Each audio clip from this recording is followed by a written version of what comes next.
Hello all, मैं हूं पारस कोठारी और आज इंडिया टीवी पर मेरे साथ एक बहुत ही स्पेशल गेस्ट हैं और वो हैं मशहूर television producer and actor Shashi Ranjan ji. Shashi ji, सबसे पहले बहुत बहुत स्वागत है आपका इंडिया टीवी पर। कैसे हैं आप? बिल्कुल बढ़िया। जितना बढ़िया इस माहौल में आदमी हो सकता है। Thank you so much. Sir, इस वक्त television industry and film industry overall पूरी एंटरटेनमेंट इंडस्ट्री बहुत ही मुश्किल दौर से गुजर रही है। पिछले साल के लॉकडाउन के बाद इस बार फिर से पूरे महाराष्ट्र में 15 दिन का कर्फ्यू लगा दिया गया है, जिसकी वजह से शूटिंग्स भी रोक दी गई हैं। ना फिल्म्स की शूटिंग हो रही है, ना टेलीविज़न सीरियल्स की, ना ही वेब सीरीज़ की। आपको क्या लगता है कितना ज़्यादा असर पड़ेगा एंटरटेनमेंट इंडस्ट्री के बिजनेस पर?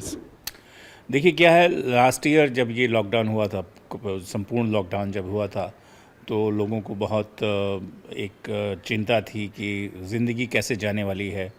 और एक साल के बाद जब धीरे धीरे चीज़ें शुरू हुई खुलना, तो लोगों को लगा कि शायद अब ये संकट जो है कट गया है, दूर हो गया है। लेकिन अफसोस की बात है कि सेकेंड वेव आ गई है और फिर से सारी चीज़ों का बंद होना जो है हमारी इंडस्ट्री के लिए तो बहुत ही ज़्यादा घातक साबित हुआ है।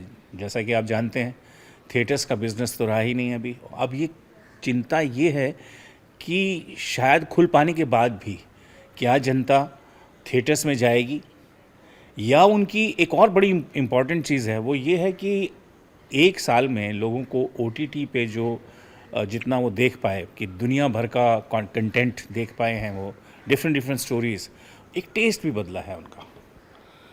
तो इस समय में ये कहना बहुत ही मुश्किल है कि how theatre business will revive. So far as television is concerned, your TRPs have already reduced because अब उसका क्या रीज़न है? लोग तो घर पे हैं लेकिन वो टेलीविज़न नहीं देख रहे।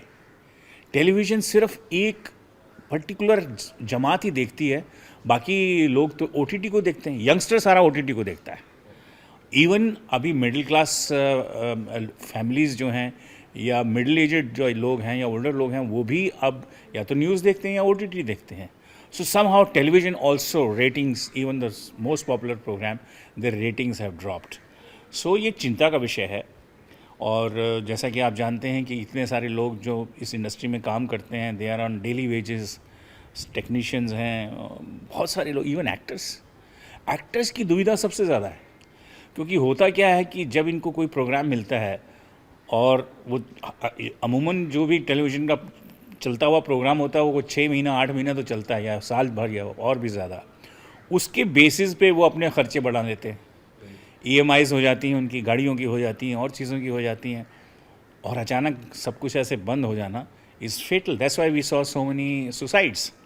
बहुत सारे लोगों ने सुसाइड कमिट किया। तो ये हमारे लिए एक कठिन समय है, for sure. Sir, television producers ने एक और तरीका ढूंढा है इस कर्फ्यू से बचने के लिए, क्योंकि महाराष्ट्र में 15 दिन शूटिंग नहीं हो पाएगी और हो सकता है कि अगर सिचुएशन ना सुधरे तो इस कर्फ्यू को और भी ज़्यादा बढ़ाया जा सके। After 15 days they are going outdoors out of Maharashtra and shooting there, like few TV serials have shifted base to Goa. वो गोवा में जाके अब शूट कर रहे हैं। तो क्या ये एक सिंबलिज्म है कि धीरे धीरे कहीं ऐसा ना हो कि मुंबई से एंटरटेनमेंट इंडस्ट्री कहीं और शिफ्ट होने लगे, क्योंकि सिचुएशन यहाँ बहुत ज़्यादा ख़राब है? महाराष्ट्र सरकार को बड़ी गंभीरता से इस बात को लेना चाहिए। आपने बिल्कुल सही बात कही कि लोग अब बम्बई में शूटिंग करने में कंफर्टेबल नहीं हैं। उसके कई रीज़न हैं। जिस तरह की ब्यूरोक्रेसी है बम्बई के अंदर, परमिशंस की और यूनियंस की, वो भी लोगों को कहती है कि भाई बाहर जाके करो। यूपी गवर्नमेंट की सरकार, मध्य प्रदेश की सरकारें, और भी कई प्रदेशों की सरकारें रेड कार्पेट वेलकम देती है। वन विंडो क्लियरेंस होता है, क्लीन नीट एटमॉस्फेयर होता है, विदाउट पॉलिटिक्स होता है। तो प्रोड्यूसर को, और कई स्टेट्स तो आपको इंसेंटिव भी दे रही हैं। तो it makes all the sense for a producer to go out and shoot, क्योंकि उसको बेसिकली मानसिक तनाव नहीं चाहिए। और महाराष्ट्र सरकार को वाकई इस बात पे ध्यान देना चाहिए कि अगर उन्होंने कोई महत्वपूर्ण कदम इस इंडस्ट्री के लिए नहीं उठाए इस वक्त, तो ये बात अतिशयोक्ति नहीं होगी कि इंडस्ट्री कहीं और चली जाए। सर, पिछला लॉकडाउन बहुत भारी पड़ा एंटरटेनमेंट इंडस्ट्री पे। टेलीविज़न, फिल्म, ओटीटी सभी की शूटिंग्स करीब करीब 1.5 महीना 2 महीने रुकी रही। अब फिर से ये लॉकडाउन एक तरीके का जिसने शूटिंग्स रोक दी हैं। और ये भी हम देख रहे हैं, जो मैंने अभी आपको बताया, कि कई सारे प्रोड्यूसर्स बाहर के स्टेट्स में, दूसरी सिटीज़ में जाके शूट कर रहे हैं, बिकॉज मुंबई में शूटिंग पॉसिबल नहीं है।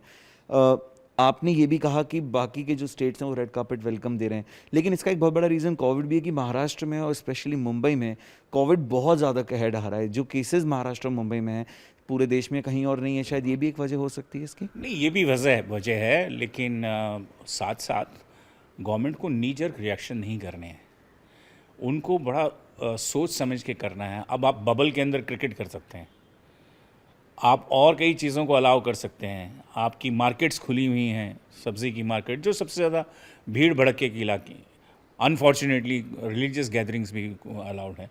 तो सरकार को सोचना पड़ेगा कि अगर इस इंडस्ट्री को सर्वाइव करवाना है तो क्या हमारे पास है। जो आप अभी सुझाया है, शायद कुछ एसोसिएशंस ने, आज ही मैंने पढ़ा है कि अगर वो बबल में शूटिंग शुरू कर दें तो शायद मुनासिब हो उनके लिए, बिकॉज जो इंडस्ट्री है वो एसओपी से उनको इनकार नहीं है, वो बल्कि हमारी इंडस्ट्री तो इतनी वल्नरेबल है और आपका इतना पैसा स्टेक पे होता है, टाइम स्टेक पे होता है कि ये तो हमारे अपने हित में है कि हम सारी एसओपी का पालन करें। अगर एक एक्टर को हो जाता है तो शूटिंग बंद हो जाती है, टेक्नीशियन को हो जाए तो बंद हो जाती है।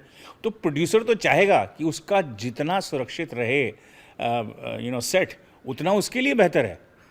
तो मुझे नहीं लगता कि सरकार को इस तरह का नीड कि बिल्कुल ही शूटिंग बंद कर दो।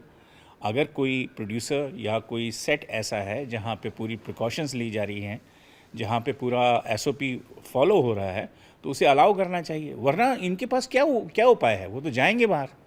आप इसको बिल्कुल ताला लगा के तो घर पे नहीं बैठ सकते। सर, पिछले कई महीनों से मैं खुद भी कई सारे टीवी सीरियल्स के सेट पर जा रहा हूँ और हमने खुद भी अपनी कैमरे से शूट किया कि किस तरीके से प्रॉपर सेफ्टी प्रिकॉशंस लिए जा रहे हैं। और सबसे खास बात यह है कि टेलीविज़न एंटरटेनमेंट इंडस्ट्री में सबसे कम केसेस जो हैं वो पाए गए हैं। टीवी सीरियल्स के सेट्स पर बहुत ही कम ऐसा हुआ है जहाँ पे किसी एक्टर को या टेक्नीशियन को या क्रू के किसी मेंबर को कोविड हुआ। बहुत ही इक्का दुक्का केसेस आप देख पाएंगे। तो फिर भी इसके बावजूद, इतने प्रिकॉशंस लेने के बावजूद 15 दिन की शूटिंग बंद कर देना, ये कितना ज़्यादा असर डालने वाला है। बिकॉज ये कई सारे शोज़, जब हमने पहले भी देखा, जब पहला लॉकडाउन हुआ, कई सारे शो सर दोबारा शुरू ही नहीं हो पाए, वो बंद हो गए क्योंकि लॉकडाउन की वजह से 1.5-2 महीना उनकी शूटिंग रुकी रही और उसके बाद वो रीस्टार्ट नहीं हो पाए, वो शो शट हो चुके। अब वो एक्टर्स भी घर पे बैठे हैं, वो टेक्नीशियंस भी घर पे बैठे हैं। इस बार भी क्या आप ऐसा रिएक्शन देख पाएंगे? ऐसा ही हो रहा है। न सिर्फ टेलीविज़न इंडस्ट्री या film industry, even restaurants, even hotels, some theatres, क्योंकि किसी भी धंधे को रिवाइव करने के लिए दुगनी शक्ति चाहिए होती है, दुगने रिसोर्स चाहिए होते हैं, जो बहुत डिफ़िकल्ट है आज के ज़माने में। तो ये वाकई एक नी जर्क रिएक्शन कहूँगा मैं इसको, कि सरकार को सोचना चाहिए कि अगर कोई प्रोड्यूसर या कोई प्रोडक्शन पूरी गाइडलाइंस को फॉलो करते हुए कोई चीज़ कर रहा है, तो आफ्टर ऑल यही रहेगा ना, ज़िंदगी भर तो लॉकडाउन नहीं हो सकता। Economy has to start, life has to start, यही एसओपी होंगे ना। बल्कि मैं other day I was listening to one mall owner and he made a very valid, he says malls जो हैं वो सबसे ज़्यादा एसओपी का पालन करते हैं। हम टेम्परेचर नोट करते हैं, हम कई केसेस के अंदर सैनिटाइज भी करते हैं उनको। उसके बावजूद हमारी दुकानें बंद हैं। वो दुकान जिसके अंदर 10 लोग जाते हैं, कोई ऐसा व्यवस्था नहीं है, जो किराने की दुकान हो या किसी भी सो कॉल्ड इसेंशियल शॉप, वहाँ पे तो लोग जा सकते हैं। लेकिन हम जो सारे एसओपी गाइडलाइंस को फॉलो कर रहे हैं, आप वहाँ हमको अलाउ नहीं कर रहे हैं। सो इसी तरह इंडस्ट्री के साथ भी है कि भाई हमें समझ आता है कि आप 100 आदमियों के साथ डांसिंग की सीक्वेंस मत अलाउ कीजिए या 50 फाइटर्स के साथ मत कीजिए जहाँ क्राउड है। लेकिन जहाँ नॉर्मल कंट्रोल्ड एटमॉस्फेयर में, जैसे टेलीविज़न सीरियल, जैसे आपने अभी कहा, जहाँ 30-40 लोग से ज़्यादा, 50 लोग से ज़्यादा की यूनिट नहीं कर रहे हैं वो आज की डेट में, और छोटी छोटी यूनिट्स के साथ काम कर रहे हैं, और अगर वो गाइडलाइंस आपकी फॉलो कर रहे हैं, let the government be very strict with the guidelines, but at least allow them to start their businesses. Sir, एक सवाल मेरा इवेंट्स को लेकर भी। अभी लॉकडाउन के समय, लॉकडाउन के बाद, कोविड पेंडेमिक में ही आपने आईटी अवार्ड्स किए, बहुत सक्सेसफुली उसको ऑर्गेनाइज किया और सारी गाइडलाइंस को फॉलो करते किया। इवेंट्स पे भी सर बहुत ज़्यादा असर पड़ रहा है। तो ख़त्म ही हो गए। आई थिंक मैं अपने आप को भाग्यशाली महसूस करता हूँ कि हम उस दौरान में वो कर गए, क्योंकि आज की दौर में होता तो वो होता ही नहीं है।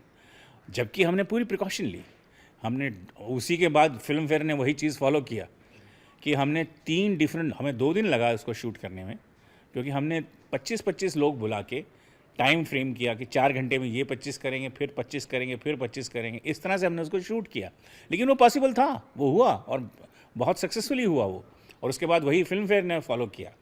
तो अगर आपकी मंशा हो या आपकी इच्छा शक्ति हो तो इस तरह पॉसिबल है, क्योंकि हम काम नहीं रोक सकते। Let us understand that, and I think that will be really really very sad कि अगर इंडस्ट्री को इस तरह से रोके रखा। बिकॉज हमारा क्या है कि ये पैन इंडिया हमारी वो एक कोई ऐसी प्रेजेंस तो है, लेकिन पैन इंडिया हमारी कोई ऑर्गेनाइजेशन नहीं है जो इस बात को रियली गवर्नमेंट तक पहुंचा सके कि भैया ये एक बहुत इंपॉर्टेंट सेक्टर है। और आपने जैसे साउथ में देखा कि अगर पिक्चरें रिलीज़ होती हैं अच्छी तो बहुत चलती हैं। अभी इस दौरान में पेंडेमिक में भी 2 पिक्चरों ने बहुत बड़ा बिजनेस किया है वहाँ पे। तो जनता आतुर है, जनता आएगी भी अगर आप एसओपी गाइडलाइंस को सही तरह फॉलो करवाएंगे, लेकिन उन्हें बंद ना कीजिए। मेरा मानना ये है कि बंद करना जो है वो उचित नहीं है। Thank you so much sir, thank you so much for all the insight which you have given us. तो ये थे television producer and famous actor Shashi Ranjan ji. Cameraman Santosh Devte के साथ पारस कोठारी, इंडिया टीवी, मुंबई।